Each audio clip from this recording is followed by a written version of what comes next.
Good morning students. आज का हमारा टॉपिक है what do all acids and bases have common, यानी सारे एसिड्स और बेस में क्या कॉमन होते हैं। आइए इसे समझते हैं। सबसे पहली इंपॉर्टेंट चीज जो आपको याद रखनी है कि अगर हम चाहे एसिड्स को या बेस को वाटर में डालते हैं, मींस वाटर में डिसॉल्व करते हैं, तो ये सेपरेट आउट होते हैं इन कैटायंस। और we can also say that कि ये एसिड और बेस डिसोसिएट होंगे, यानी टूटेंगे कैटायंस में, उनके एनायंस में, आयन में। ठीक, तो अब देखते हैं वन बाय वन देखते हैं कि ये वाटर में जाने के बाद कैसे टूटते हैं। सपोज हमने लिया सबसे पहले एसिड को।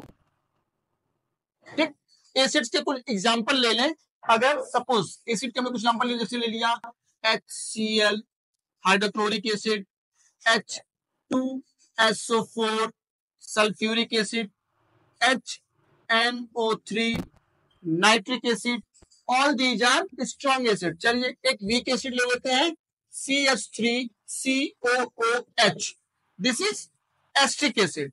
ना अब देखते हैं कि ये डिसोसिएट होने के बाद क्या देते हैं। जब HCl डिसोसिएट होता है तो it gives out H plus and Cl minus.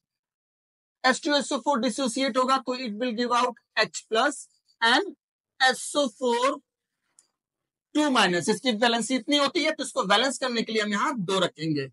अब ये डिसोसिएट होगा, it will give out H plus NO3 minus, और ये देंगे H प्लस CH3COO माइनस। अगर हम इन रिएक्शंस को ध्यान से देखें तो कुछ कॉमन चीज आपने ऑब्जर्व किया।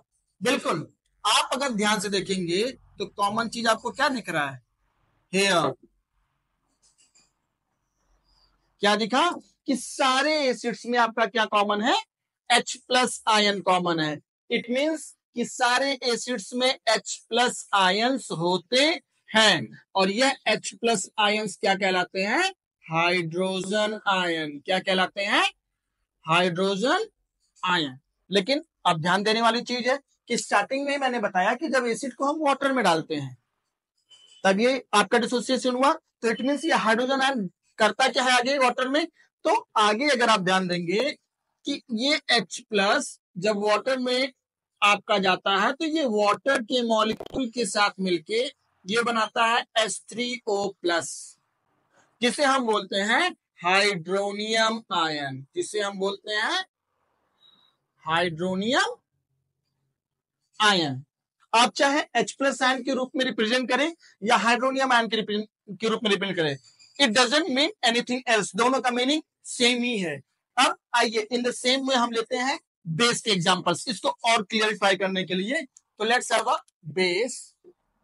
बेस में भी हम कुछ एग्जांपल लेते हैं। सबसे कॉमन बेस सोडियम हाइड्रोक्साइड, फिर हमने ले लिया पोटेशियम हाइड्रोक्साइड, हम एक और ले लेते हैं मैग्नीशियम हाइड्रोक्साइड, और फिर ले लिया ammonium hydroxide. All these are the bases. एक कॉमन चीज आपको बताते हैं कि मैक्सिमम जितने भी लास्ट में OH होते हैं वो सब क्या होते हैं, बेस होते हैं। और ये भी आपने अगर स्टडी किया होगा, नहीं स्टडी किया तो आप जान लीजिए कि वो बेसिस जो वाटर में सॉल्युबल होते हैं, वाटर सॉल्युबल बेसिस, वो बेसिस जो वाटर में सॉल्युबल होते हैं, वाटर सॉल्युबल बेसिस, उसे हम क्या बोलते हैं, एल्कली बोलते हैं। क्या बोलते हैं, alkali. So we can say that कि ये सब क्या है, एल्कली है। अब ये वाटर में जाने के बाद कैसे डिसोसिएट करेंगे इसको हम देखते हैं ना। आपका ये होगा डिसोसिएट होके Na plus and OH minus ion, ये हो जाएगा K plus OH minus ion, ये हो जाएगा मैग्नीशियम प्लस, और ये हो जाएगा OH माइनस। यहां आप ध्यान दीजिएगा मैंने 2 क्यों लगाया, इसकी वैलेंसी 2 है, तो इस वैलेंसी को हम बैलेंस करने के लिए यहाँ 2 से मल्टीप्लाई किए हैं ताकि वैलेंसी सेम हो और ये न्यूट्रल दिखे। और यहाँ पे हो जाएगा आपका NH4 plus OH minus ion. The same way जो हमने एसिड में किया है, आप यहाँ पे गौर से देखिए, कुछ दिखा, बिल्कुल आसानी से आप देख सकते हैं कि यहाँ भी एक चीज कॉमन है, और वो क्या है, OH minus ion, OH minus ion जिसे हम बोलते हैं हाइड्रोक्साइड आयन, जिसे हम क्या बोलते हैं, hydroxide ion. So we can say that कि बेसिस में जो कॉमन होता है वो क्या है, OH minus and hydroxide ion.